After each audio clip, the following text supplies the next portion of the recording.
Olá pessoal, muito boa tarde.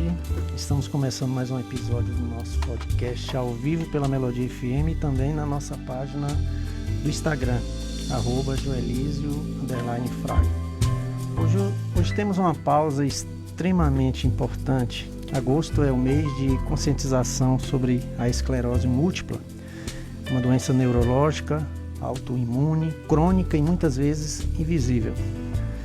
E para conversar com a gente sobre esse tema, tenho a honra de receber o Dr. Philip Glass, médico neurologista, com ampla experiência no atendimento e cuidado de pessoas com esclerose múltipla. Vamos falar sobre sinais de alerta, o impacto da doença na vida dos pacientes, os desafios do diagnóstico precoce e como a informação pode ser uma grande aliada. Se você é paciente, familiar, cuidador, profissional da saúde, esse episódio é para você. Fique com a gente até o final e compartilhe esse conteúdo. Informação salva vidas. Dr. Philip, muito obrigado por ter aceito o nosso convite. Seja muito bem-vindo. Eu que agradeço aí a oportunidade de estar aqui, de participar do programa. Achei muito interessante você me contando sobre a história da associação e poder de alguma forma contribuir é muito bom. Com certeza, muito obrigado mesmo, viu? Quem é o Dr. Philip Glass? Bom, Philip é neurologista, eu sou conquistense, né? Nasci aqui na cidade e sempre quis voltar para cá, né? Eu falo que essa era uma dos motivos de eu ter feito medicina, poder voltar para a Conquista.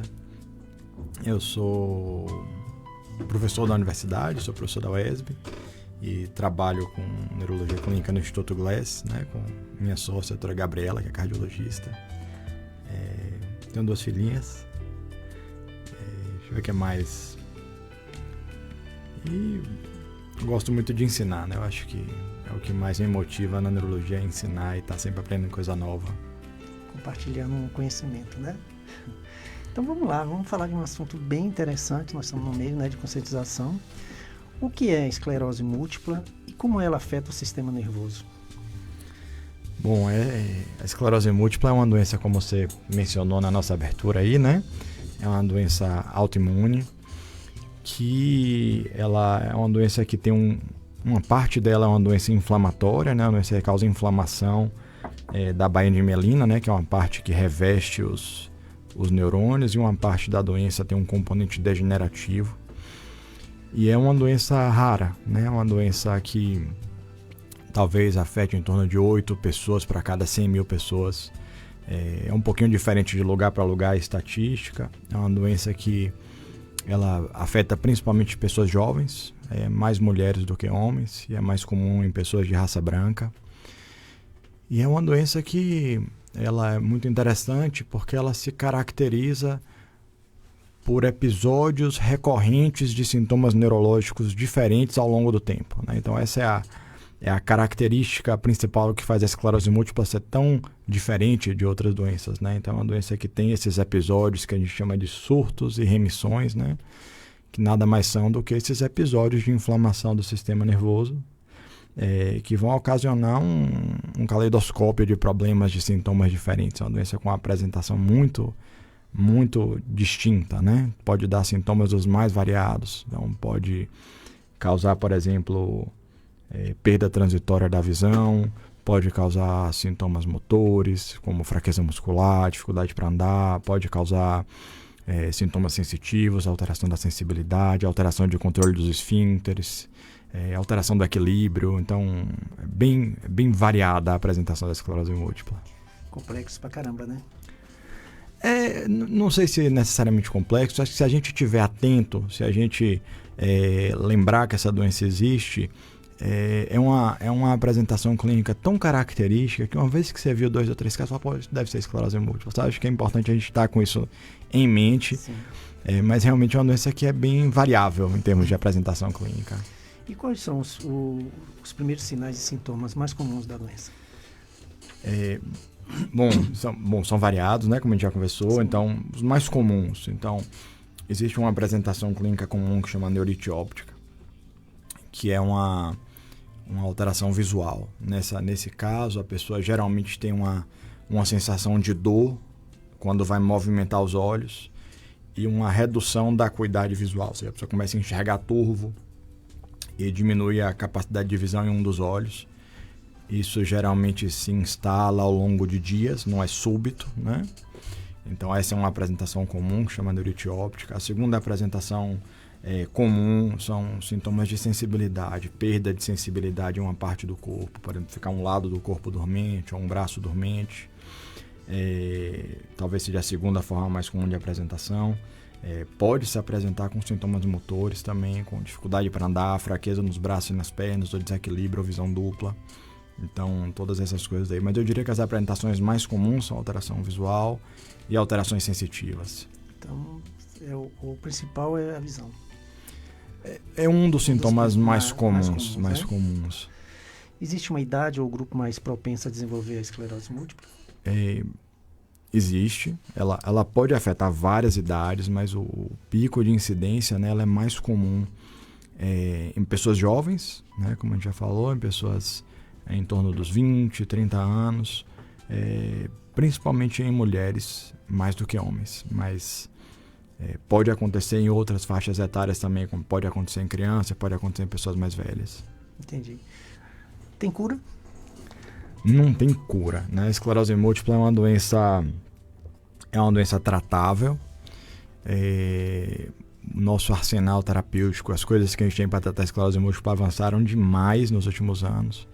É impressionante que quando eu acabei a residência, que eu gosto de achar que não tem tanto tempo assim, né? Gosto de achar que eu não estou tão velho. Sim.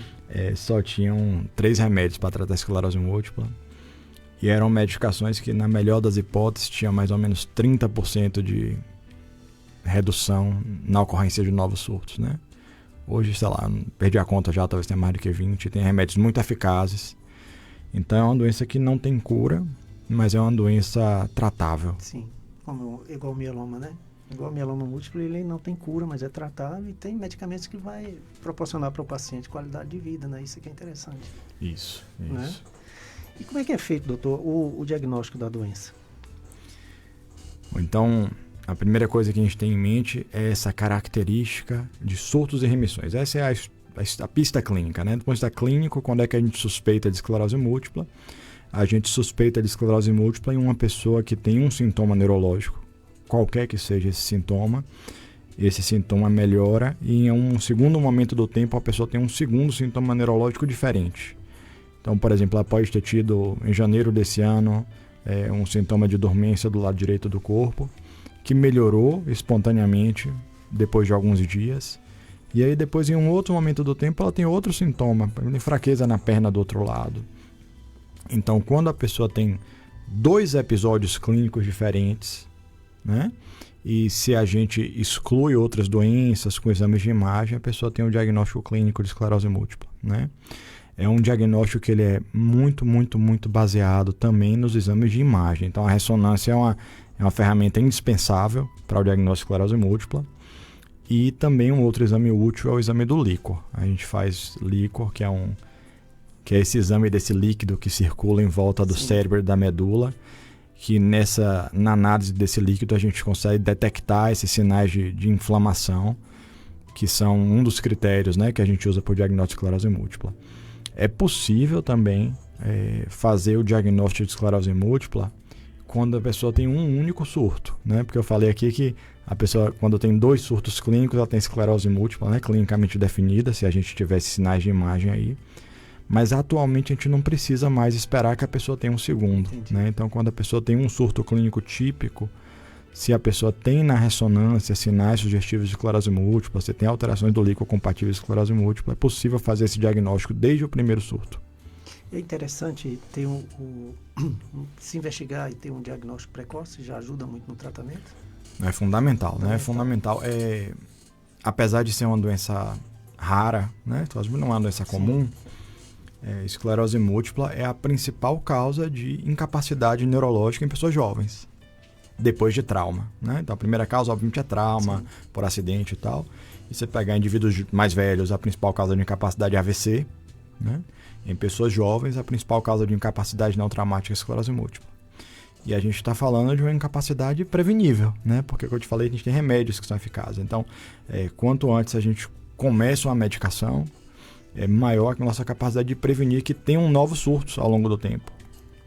E isso é importante também porque a gente sabe hoje que a esclerose múltipla ela tem uma janela de oportunidade de tratamento, né? Então é uma doença que ela tem dois componentes. É uma doença que ela tem uma doença inflamatória, ou seja, tem esses episódios de inflamação, e a doença tem também um componente degenerativo que faz com que os neurônios vão morrendo ao longo do tempo, né? Que chama de lesão axonal.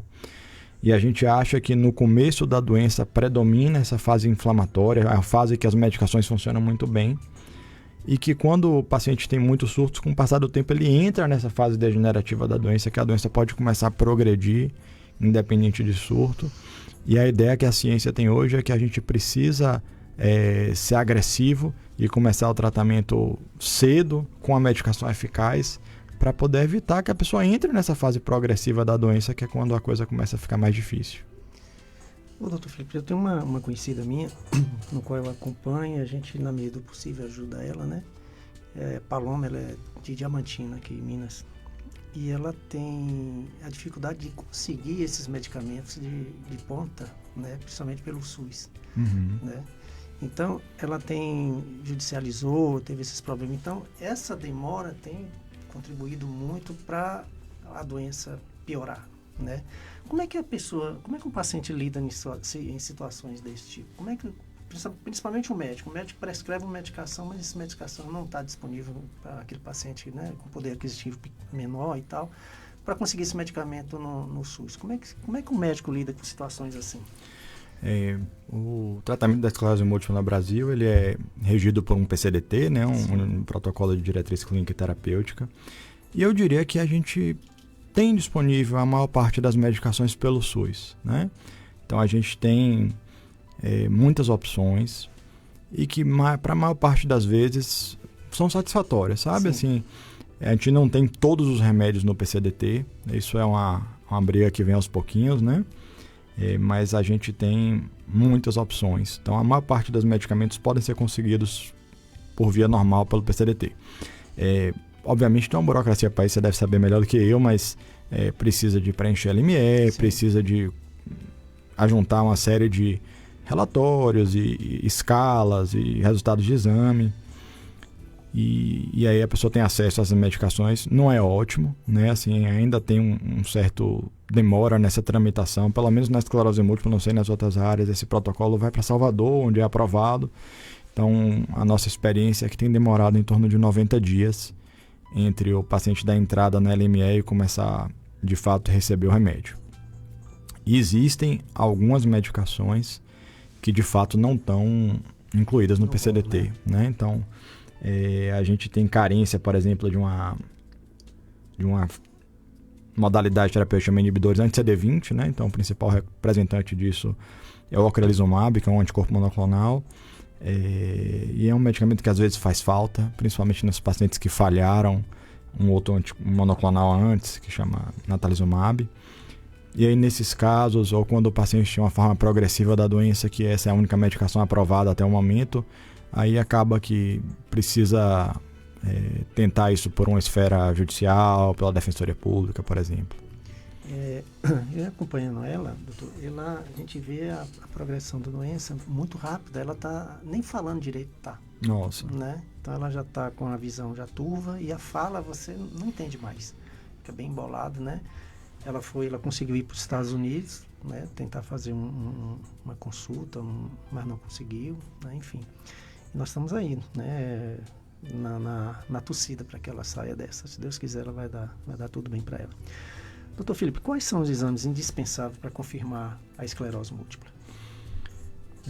Bom, o primeiro exame indispensável é uma história clínica atenta e detalhada, com calma, do paciente. Assim, isso, muitas vezes você precisa ouvir a história mais do que uma vez, muitas vezes você precisa revisitar a história pregressa, ouvir do paciente, bicho, olhando para trás, pensa aí na sua vida, será que você já não teve um episódio parecido com esse?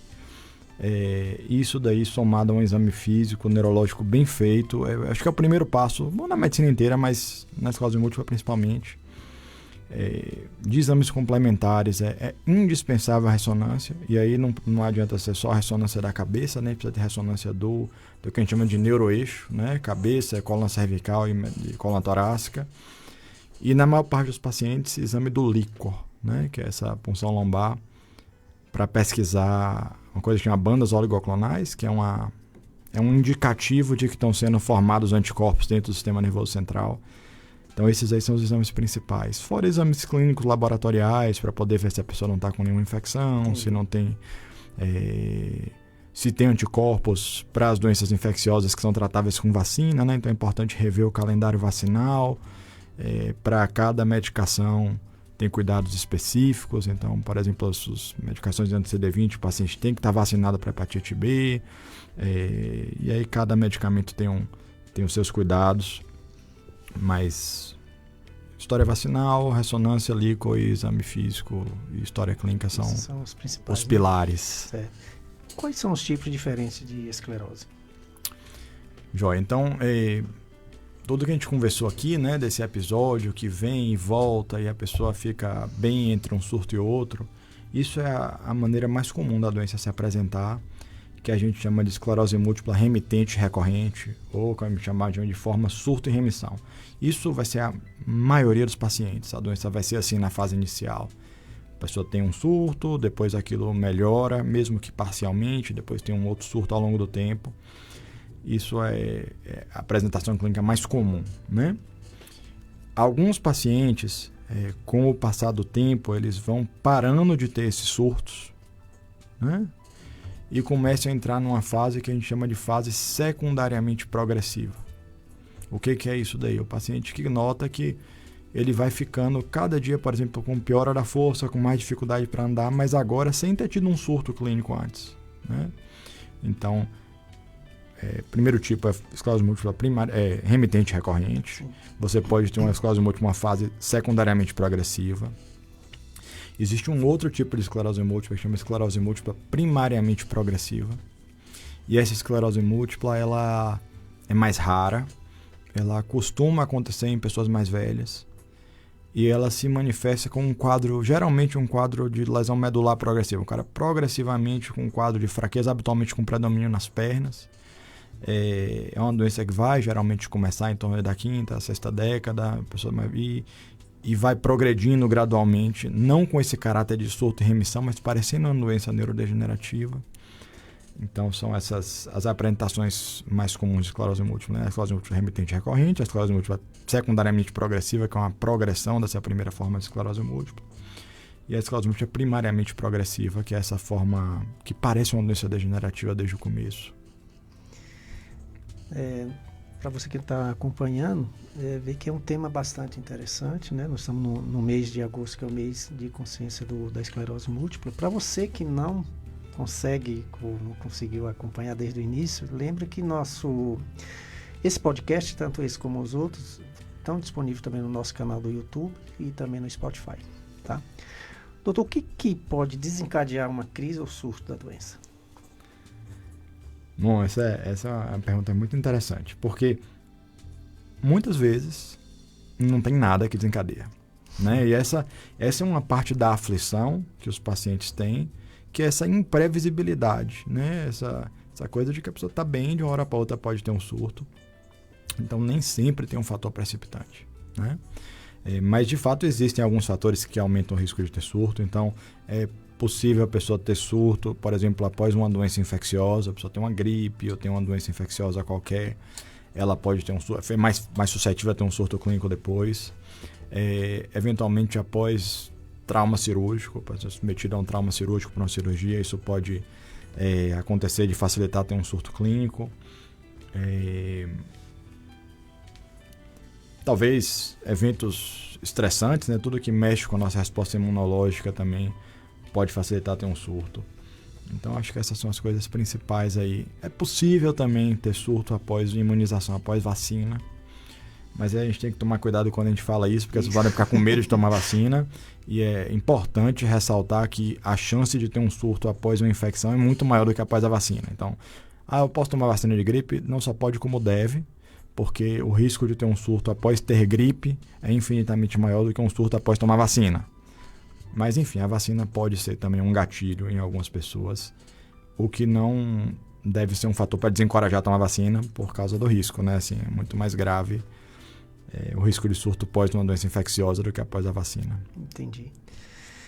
É complexo pra caramba esse tema, né? E é importante essas informações. A esclerose múltipla é considerada uma doença autoimune. Pode nos explicar o que isso significa? Então, o que é uma doença autoimune, né? Então, o nosso corpo, o nosso sistema imunológico, ele é preparado para nos defender de agentes estressores, agentes infecciosos, bactérias, vírus. E não só agentes externos, mas agentes internos. Então, como, por exemplo, o câncer, né? A gente tem uma vigilância imunológica contra o câncer. Nosso sistema imune está preparado para reconhecer essas coisas e combater, né? Em algumas situações, esse sistema imune que faz uma resposta contra agentes potencialmente maléficos, ele acaba reconhecendo proteínas, reconhecendo o próprio indivíduo e fazendo uma resposta e atacando o organismo da própria pessoa. Então, existe uma série de doenças autoimunes, como o lúpus, como a artrite reumatoide, e na esclerose múltipla é um exemplo disso. O sistema imunológico acaba reconhecendo proteínas do sistema nervoso central e causando episódios de inflamação do cérebro e da medula.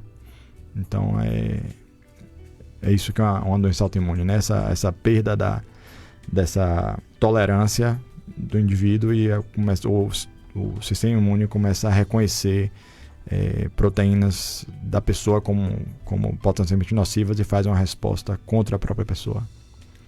Tá vendo que o doutor tá dando uma aula aqui, né? Você gosta, né, professor? Legal, viu? Muito bom essas informações. Qual o papel da genética e do ambiente no surgimento da esclerose múltipla? Esse é um assunto complexo, assim. Existe um fator genético importante, então ter alguém com esclerose múltipla na família aumenta demais o risco da pessoa ter esclerose múltipla, tá certo? Mas não é uma doença puramente genética. Entendi. Então, você pega, por exemplo, gêmeos idênticos, a concordância não é de 100%. Eu não sei exatamente qual é o percentual, mas é talvez menos da metade. Então, existem fatores genéticos e existem fatores ambientais. Existe uma predisposição em indivíduos, é mais comum em indivíduos de pele branca, de raça branca, do que em indivíduos de pele escura. E provavelmente tem uma origem genética caucasiana, europeia, talvez aumente o risco também. Então, isso é o que a gente sabe de fatores genéticos. E existem fatores ambientais também. Um dado muito curioso que vem isso daí é que, bom, como eu falei, a prevalência de esclerose múltipla é muito diferente, né? Então, no Brasil, é pouco frequente, a gente não tem tanto número, mas é alguma coisa em torno de 5 ou 8 casos para cada 100 mil pessoas. Você pega países europeus, esse número sobe para mais do que 15 para cada 100 mil.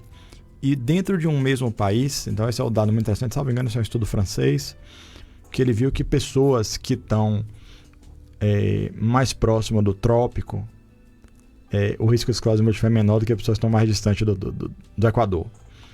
E uma das possíveis explicações para isso é a incidência de luz solar e a concentração de vitamina D sérica. Então, uma parte dessa teoria de que a vitamina D pode ser útil para a esclerose múltipla vem desses estudos observacionais com algumas populações que têm, em teoria, o mesmo background genético. Sim. E um risco de esclerose múltipla diferente de acordo com onde moram, né? Então, esse é um fator ambiental.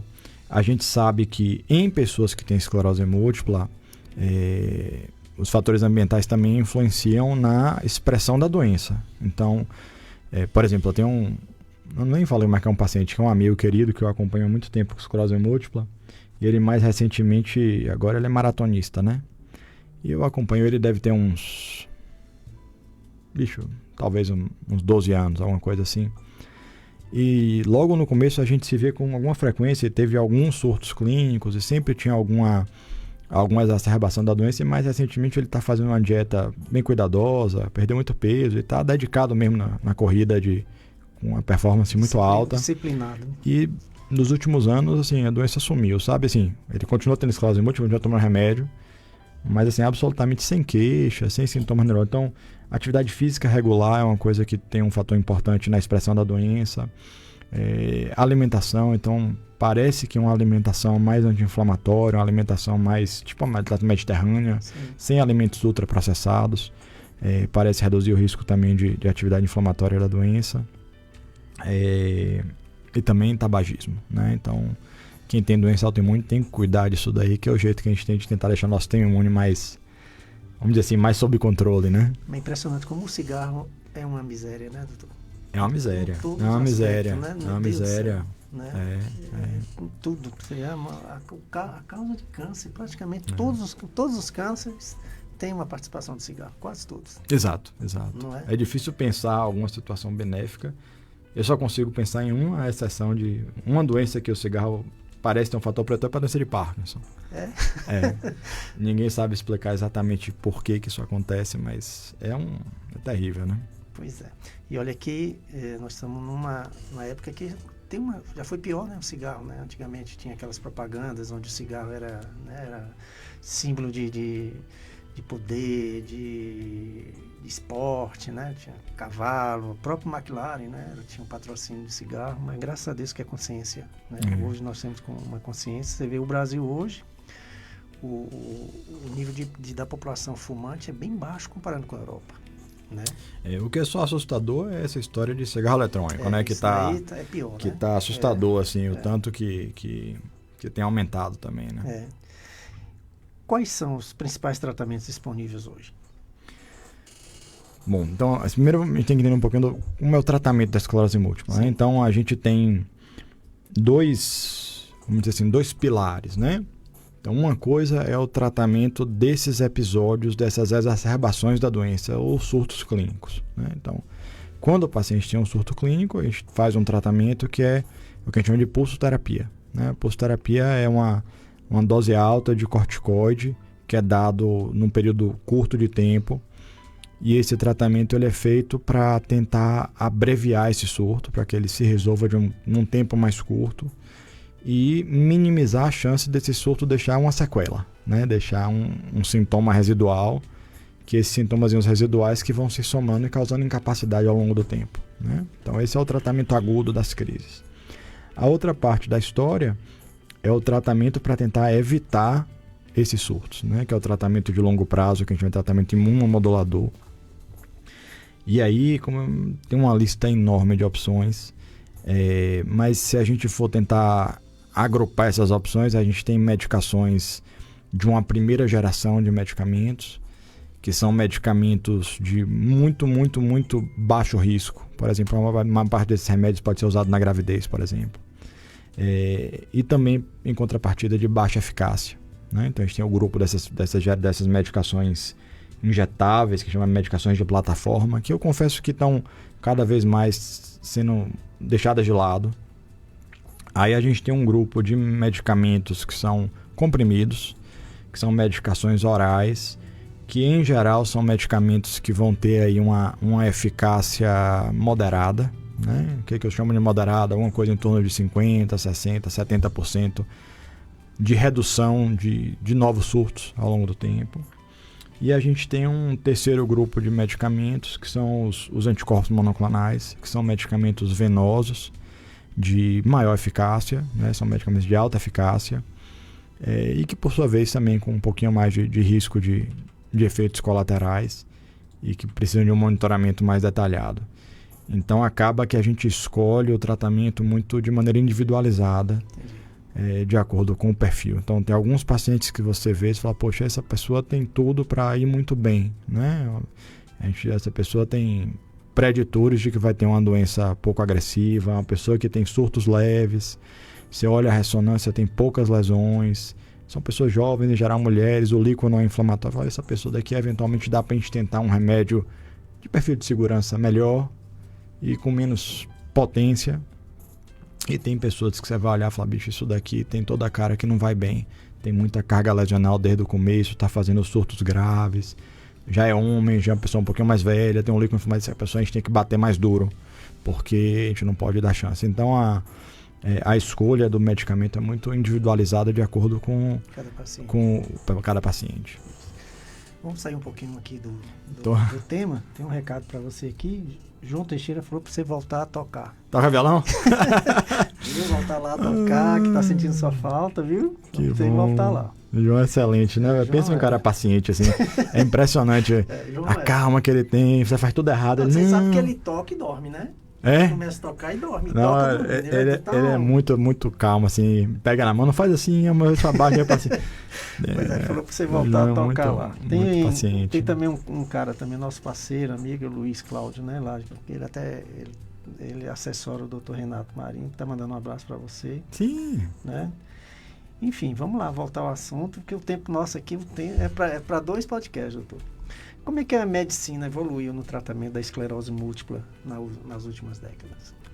Não, evoluiu demais, né? Assim, eu não consigo pensar em outra área da neurologia que tenha tido tanto avanço no que diz respeito a opções de tratamento do que a esclerose múltipla.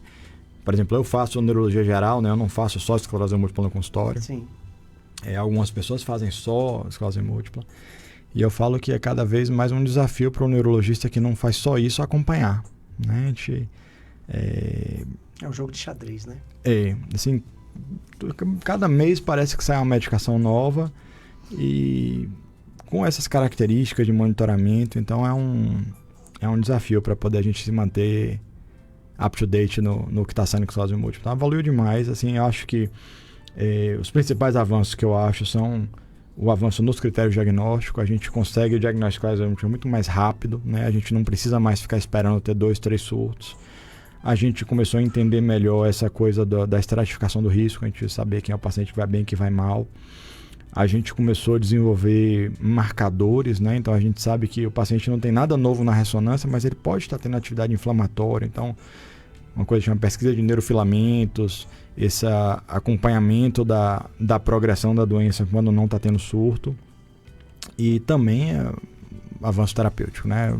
Quantidade de droga que está saindo é impressionante. Quem é de uma geração antes da minha, que tratava esclerose múltipla, tem essa percepção muito clara. As pessoas falam, bicho, você vai no ambulatório de neuroimunologia, há 10 anos atrás você chegava na sala de espera, estava todo mundo na cadeira de roda. Você vai no ambulatório de neuroimunologia hoje, está todo mundo normal, assim, é diferente o perfil dos pacientes, sabe que estão no ambulatório. Então, não que, bicho, continua sendo uma doença grave, continua sendo uma desafiadora, mas a gente tem bem mais arma para lutar agora. Pois é. Estão perguntando aqui, acho que é Joelma, o nome dele é Dr. Philip Glass. Ela está falando aqui que atendeu o pai dela com Parkinson e estava só querendo ter certeza se é você mesmo, né? Bom, é Dr. Philip Glass, lá do Instituto Glass, daqui de Vitória da Conquista. Né? Provavelmente, acho que só tem esse mesmo, né? Philip só tem um, né? Tem um outro colega. Tem outro aqui com esse nome? Tem um outro colega chamado Felipe Góes, neurologista. Também? Atende como neurologista. Aí mas lá no Instituto Glass, bom, eu só atendo lá, então se foi lá, fui eu que atendi. Vamos lá, o paciente com esclerose múltipla, doutor, pode ter uma vida ativa e produtiva? Pode ter uma vida completamente normal, assim, a maior parte das pessoas estão aí tendo uma vida normal, pode ter uma vida ativa, sim. Muito bem. Quais cuidados multidisciplinares são recomendados para esses pacientes? Bom, para todo mundo, eu acho que a atividade física, quanto mais intensa, melhor, e uma nutrição saudável e não fumar, não beber. Acho que isso daí seria universal, né? Acho que todo paciente tem que ter isso daí. Os outros cuidados, eles vão depender, claro, do que o paciente tem, né? Então, por exemplo, em pacientes que podem ter dificuldade para engolir ou dificuldade para falar, aí é muito importante a figura do fonoaudiólogo. Em pacientes que têm uma limitação motora mais importante, o fisioterapeuta ajuda pra caramba. Aí se torna uma peça fundamental no cuidado. Em pessoas que têm limitação funcional, que estão com cadeira de roda ou que precisam de órteses, próteses, adaptações no ambiente de trabalho, entra muito a figura do terapeuta ocupacional, né, para poder fazer adequações da rotina, o psicólogo, né, porque lidar com uma doença crônica não é fácil. e é muito comum queixas da esfera emocional, como depressão, ansiedade, etc. Então, eu acho que o cuidado do paciente vai depender muito de qual a necessidade que ele tem, né? Não dá pra gente empacotar uma coisa para todo mundo, mas eu acho que se a gente puder indicar uma coisa assim, eu acho que a atividade física e cuidado com nutrição é fundamental. Interessante que o senhor falando sobre a esclerose é muito parecido com o tratamento oncológico. Sim. Né? Igualzinho assim, né? O senhor falando, precisa desse acompanhamento multidisciplinar, cuidado com a alimentação, né? É muito, o senhor falando assim, a gente visualiza um tratamento bem parecido. Eu acho que, de alguma forma, toda vez que a gente está lidando com uma doença crônica, a gente precisa olhar para ela assim, né? Precisa enxergar que tem muitas necessidades, né? A gente tem que enxergar o indivíduo como um todo, né? É um jargão falar isso, mas é verdade. Pois é, e voltando, nós já tínhamos falado sobre isso, e é sempre importante voltar a falar, né? Uma vez que no câncer também é a mesma coisa. Qual a importância do diagnóstico precoce para o controle da doença? Bom, o diagnóstico precoce ele é fundamental para que a gente justamente aproveite essa janela de oportunidade que é a doença no começo, né? Você começou contando a história de uma conhecida que tem esclerose múltipla, me parece, está no estágio avançado. Bem avançado, é. Poxa, os remédios que a gente tem acaba que não ajudam tanto, né? Isso. Porque o remédio ele vai ajudar a evitar que não tenha um novo surto. Mas aquele surto que já aconteceu, a gente não tem um remédio bom para poder reverter isso, sabe? Então a importância do tratamento é justamente essa, evitar que aconteça, né? Evitar que essa incapacidade se instale, né? Então é absolutamente fundamental. Hoje eu estava conversando com uma paciente lá do interior de São Paulo, que ela fez o transplante agora de medula, né? Para o mieloma. E com 3 meses já entrou em remissão. Mas graças por ter tido um diagnóstico cedo, né? Tudo favoreceu para ela, né? Então é importante, por isso que é importante a investigação, né? Sim. Você se investigar e ver o que está acontecendo, porque o corpo te avisa, né? Que tem alguma coisa errada, né? E tem que se investigar. É isso. Vamos ver o que Márcia está dizendo aqui. Márcia, nossa representante lá de Lins, ela fala que, doutor, eu sofro horrores com dores. Fiz bloqueios, risotomia e mexe muito com o emocional. Porque em 1 mês as dores estão fortes novamente. É muita dor, né? Que sente. A esclerose causa dor. Ela tem esclerose múltipla? Não, ela não. Tá. Só falta ter, porque ela tem quase tudo. Não, Márcio, pelo amor de Deus, não estamos desejando nada para você, não. Não, ela tem quase tudo. Tá. Mas eu acho que ela tem até mieloma, porque os sintomas que ela tem é impressionante. Ela tem, né? Tem dor? Pode ter dor. Pode ter dor né? neuropática. Tem uma série de sintomas que são sintomas que a gente às vezes esquece, né? E dor é um deles. Uma das coisas que os pacientes se queixam demais é de fadiga, né? Talvez fadiga seja o sintoma... Você perguntou quais são os sintomas comuns e tal, a gente esquece disso, mas fadiga é o sintoma mais frequente em pacientes com esclerose múltipla e talvez um dos sintomas mais incapacitantes de todos, né? Fadiga, alteração do humor, também é comum. É comum a alteração do ritmo de sono, sintomas urinários, urgência e incontinência urinária pode acontecer em algumas pessoas. Então tem uma série de outros sintomas que não são os sintomas mais clássicos da doença. E dor também, né? Tô vendo ela contando daí, dor é um outro mundo, né? Assim, realmente é uma grande dificuldade. E as pessoas que sofrem com dor crônica sofrem de fato, né? Como o nome está falando.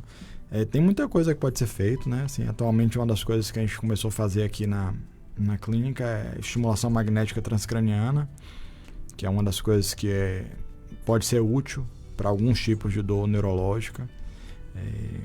Que eu não sei se ela já tentou isso daí, mas não é fácil não. Não, eu sei. A dor no mieloma mesmo, doutor, é uma dor insuportável, né? A dor no osso, né? O mieloma ele atinge de cheio o osso. Foi em 20 dias tomei 96 comprimidos de morfina, que era a única coisa que passava, né? Então, para quem tem o mieloma sabe o que realmente é dor. Doutor, tem uma pergunta aqui, que eu não sei bem o nome dela, tá? O perfil tá Corpo 3423. Doutor Felipe, gostaria de saber se polioneuropatia é o mesmo que esclerose múltipla e qual a diferença entre elas? Não é não. Assim, apesar de poder terem sintomas parecidos, né? Polineuropatia também pode dar dormência, também pode dar fraqueza muscular. São doenças bem, bem distintas. A esclerose múltipla é uma doença do sistema nervoso central, né? Do cérebro e da medula, né? A polineuropatia é uma doença dos nervos periféricos, né? Do sistema nervoso periférico. Polineuropatia tem muitas causas, né? As causas mais comuns, a causa mais comum é a diabetes, mas uma série de medicamentos tóxicos, como quimioterapia, pode causar polineuropatia, doenças metabólicas, tem algumas doenças autoimunes que também dão polineuropatia, então é bem diferente, assim, são doenças diferentes de tratamentos diferentes, apesar de terem alguns sintomas em comum. Samir está dizendo aqui que é o melhor neuro da Bahia. Samir é suspeita, Samir trabalha comigo. E tem uma pessoa aqui que é maravilhosa, que está mandando aqui dizendo que não poderia perder esse podcast. Felipe é uma excelência indescritível, que é Cecília. Né? Cecília também é outra querida, né, mano? Cecília é um amor, viu? Nossa. Cecília é outra querida. Cecília ajudou a gente pra caramba lá na clínica, na montagem do nosso centro de infusão, e foi minha colega de MBA. Ela já me furou muito. Viu? Já furou muito, já me furou Mas muito. acertou? Acertou? Um amor, um beijo, viu, Cecília? Nossa, você é muito 10, viu? Existe algum fator de risco que pode ser evitado? Poxa. Provavelmente não. Não, né? Provavelmente não. Porque o principal fator de risco são fatores realmente genéticos. A gente não consegue evitar, não. Que triste, né? A gente consegue tentar evitar a ocorrência de surtos, mas evitar... Bom, tem uma coisa, assim... Existe uma grande linha de pesquisa que acredita que a infecção pelo vírus de Epstein-Barr pode ser um fator para o desenvolvimento de esclerose múltipla. Tem um cara na Inglaterra chamado Gavin Giovannoni, é o cara que estuda bem isso daí, e ele acha que se a gente conseguir prevenir infecção por EBV, a gente consegue prevenir esclerose múltipla. Tem muitas pessoas que acreditam que o trigger, o gatilho para a resposta imune ser de infecção por vírus de Epstein-Barr. E, bom, tem alguma evidência sobre isso daí, mas ainda é experimental, sabe? Não é uma coisa ainda que chegou na prática clínica. Mas talvez, se isso se confirmar, é possível que, se a gente tiver uma vacina eficaz para EBV, a gente consiga prevenir a ocorrência de esclerose múltipla em uma parte dos casos. É um vírus estranho, né? Um vírus que predispõe um monte de coisa, predispõe a ter linfoma de Hodgkin, neoplasia hematológica, então talvez tenha alguma coisa nesse sentido. A Silene está dizendo aqui que é o melhor neuro da Bahia, sim. Com certeza. Ele trabalha lá com você também? Não mais, infelizmente. Mas já, você viu que, pelo menos assim, o melhor neuro eu sou, mas a melhor equipe eu tenho, né? Que é bom. Então, está dizendo que é um orgulho para a nossa cidade. Né? Dá para ver o nível de conhecimento dele, dá para saber que, né, como diz, não é porque está na sua frente, não. O cara é fera mesmo, o cara manja mesmo do que está falando, né? Doutor, como é que pode lidar com o impacto emocional do diagnóstico? Isso aí você deve deparar, né, quando se fala, você está com esclerose múltipla, como acontece também com o oncologista quando fala se você está com o câncer. Bom, assim, a primeira coisa é a gente entender que existe um impacto. Sim. Inevitavelmente, receber um diagnóstico de uma doença que a pessoa vai ter para o resto da vida impacta a pessoa, e uma coisa que a gente tem que ter em mente é entender que a assimilação disso tem um tempo e passa por fases, igual as fases do luto, né? Tem uma negação, tem uma revolta, tem uma aceitação. E isso faz parte, é o jeito que o ser humano lida com essas coisas, né? Então, isso, a gente tem que ter em mente isso daí.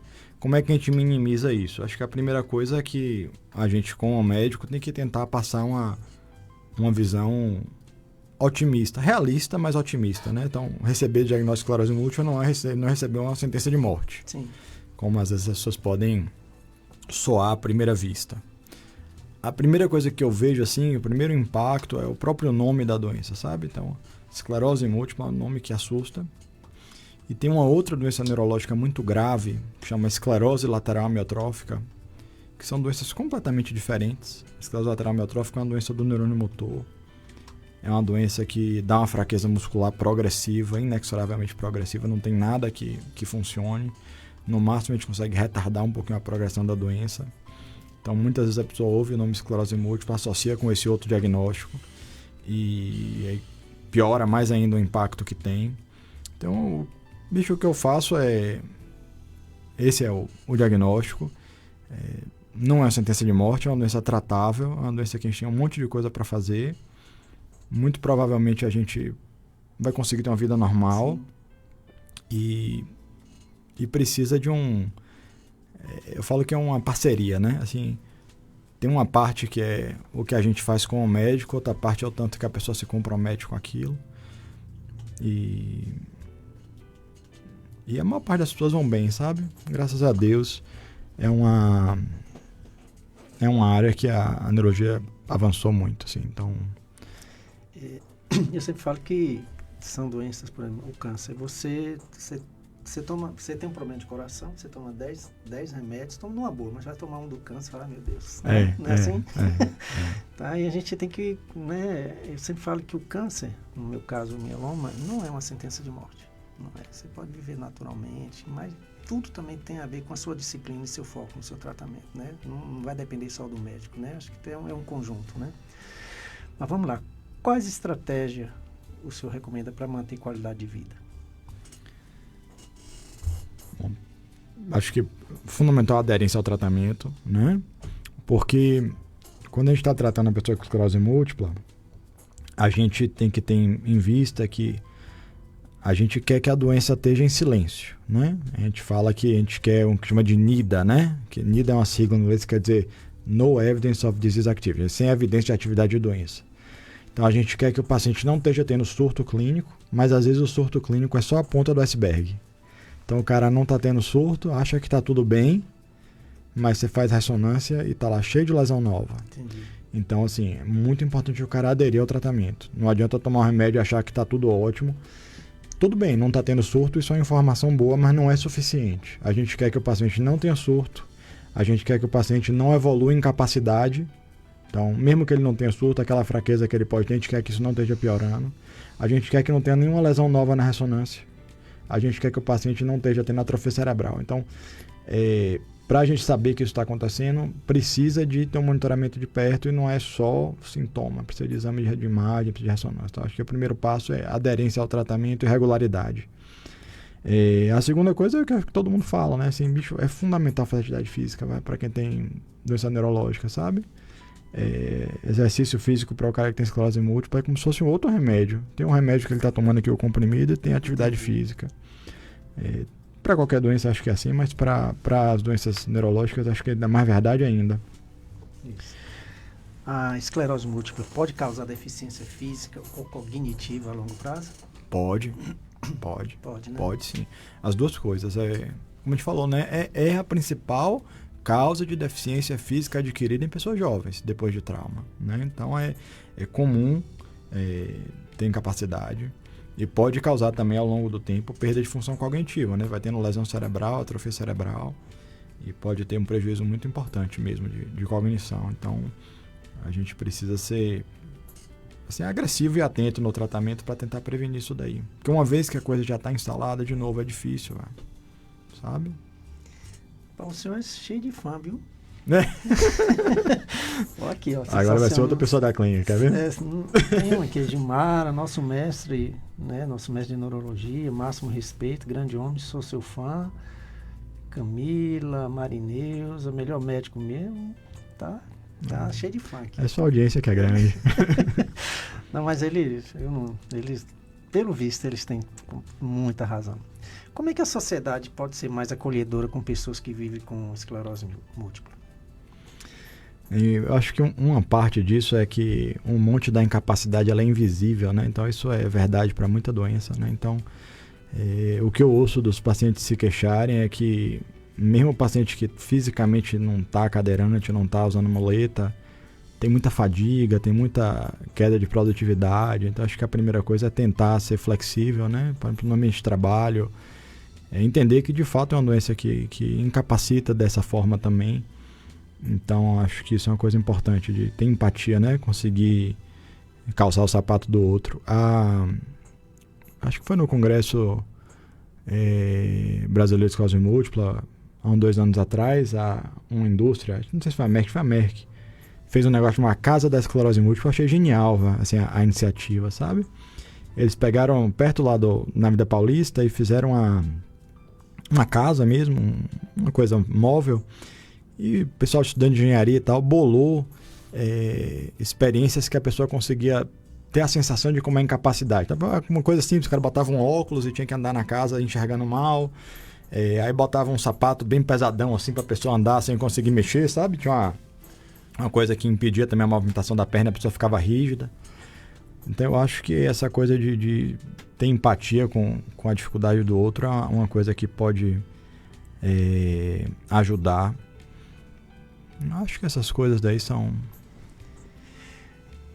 Ô, doutor, está perguntando aqui se o senhor também é especialista em polineuropatia.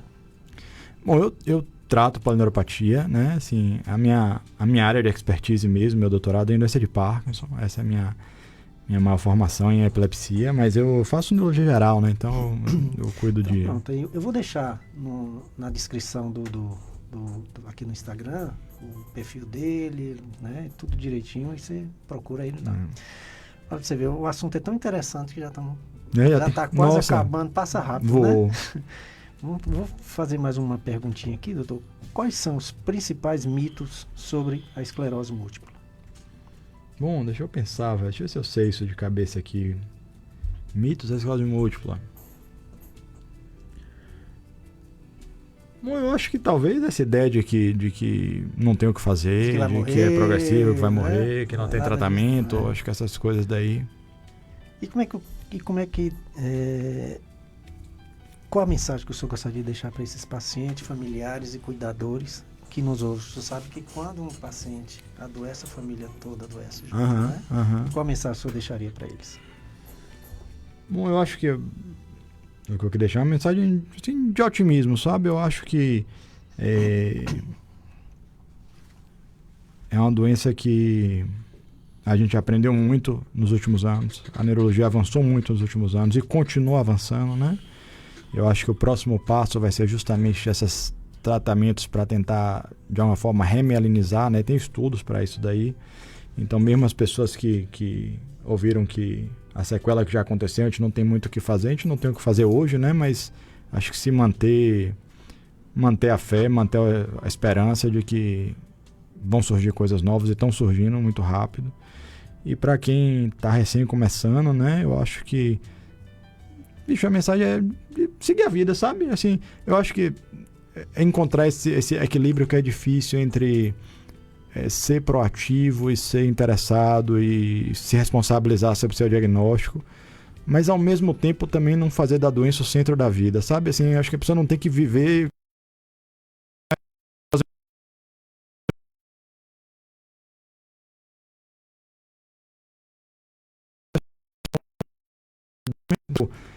achar o caminho do meio entre essas duas coisas é uma coisa muito importante. Doutor Felipe, eu agradeço, fiquei muito feliz com sua presença aqui, né? Suas informações foram muito importantes. Para quem não assistiu, nós vamos estar com esse podcast lá disponível também no Instagram, no YouTube e no Spotify. Para marcar o nosso podcast, vou deixar um brindezinho aqui. Obrigado. Né? E muito obrigado. Obrigado a você por ter ficado à disposição aí, a gente lá, não só eu, mas o pessoal lá da clínica. Sempre que tiver algum tema neurológico que vocês quiserem debater, nós estamos às ordens aí. Acho que a doutora Gabriela já é nossa parceira. Eu vou falar, doutora, me arruma nessa área, ela vai lá e corre atrás, né? Foi o que aconteceu contigo, né? E a semana que vem nós vamos estar de volta, né? Nesse mesmo horário, na sexta-feira, com Paola, que é uma farmacêutica. Vai ser muito interessante a história dela, porque ela é farmacêutica e está vivendo, né, com a mãe, né? Ela está cuidando da mãe com mieloma múltiplo. Então ela vai ser muito interessante também o podcast da próxima sexta. Deus abençoe a cada um de vocês. Muito obrigado pela atenção. Um grande abraço. Grande abraço, doutor. Valeu.